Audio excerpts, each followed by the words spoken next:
Hello, clever people, and welcome to my review for Pacific Rim Uprising. So Pacific Rim Uprising is the sequel to the 2013 hit Pacific Rim, which was directed by recent Best Picture Academy Award winner director Guillermo del Toro. This one was not directed by him, it was only produced, and it was directed by newcomer Stephen DeKnight, is what I believe his name is. He's brand new, this is his first feature film, and he was given an $100 million budget.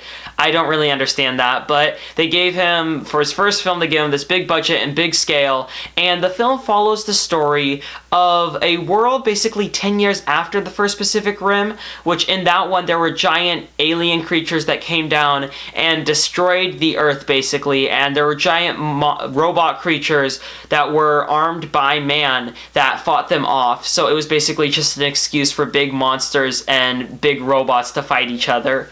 And then this one follows that world 10 years later, and it follows the son of one of the lead characters from the last one as he is living a really bad life and is recruited with a younger woman into this program where they are basically setting up robots for like the next event, and then basically there's something that goes wrong with one of the characters that leads the kaiju to coming back.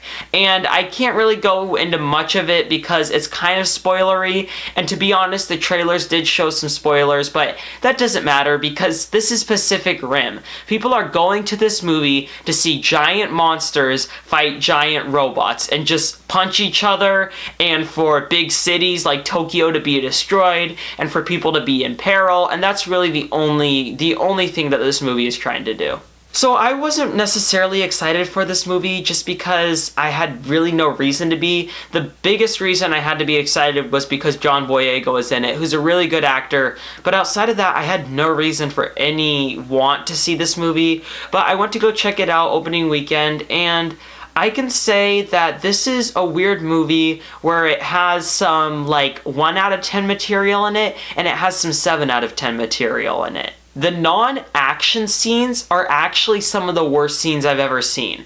The script to this movie is absolutely horrendous. It's a first-time screenwriter, and it shows because he does not write dialogue that's good at all. He writes dialogue that feels so planned out and so terribly written that it's actually painful to hear. There's a line in the movie where a character says, "Your top lip and your bottom lip should meet and become best friends."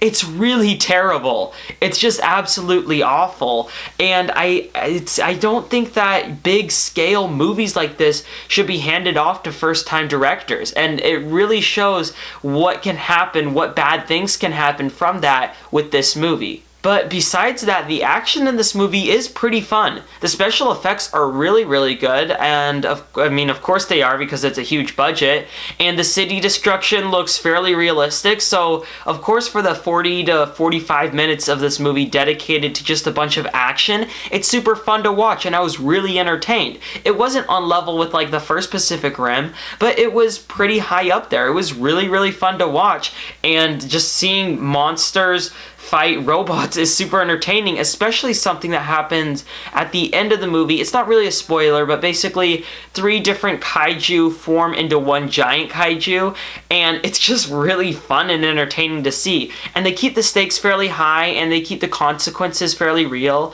and they make it so that it seems like there's no way out of it, but of course there is because it's a cliche movie, and it's fun to watch because of that. It's just that the rest of the movie was painful to watch, and that's why I cannot recommend anybody goes and sees this movie. Because any time that a character would open their mouth, or there would be a scene with a character by themselves, it was just terrible. It was awful. John Boyega, he's a good actor, and he's fine in this movie, but he has to carry the whole movie on his shoulders because everyone else in here is terrible. Every single other person is awful in this movie, and there are even some good actors in this movie, but they're all just ridiculous awful, and it's really painful to see. And I really wanted to like this movie because I liked the first one quite a bit, and I just wanted a fun movie to come out of this, but it didn't. We got just a cliche, annoying, overlong, and at a certain point kind of boring movie that I really don't recommend that anybody goes out and see. I will give Pacific Rim Uprising a 3.25 out of 10. Alright, that concludes my review for Pacific Rim Uprising. So what are your thoughts on this film? Or what do you think of the original Pacific Rim? Comment in the comments section below and let me know. I'm Robert Burke, and this has been The Clever Critics. Goodbye.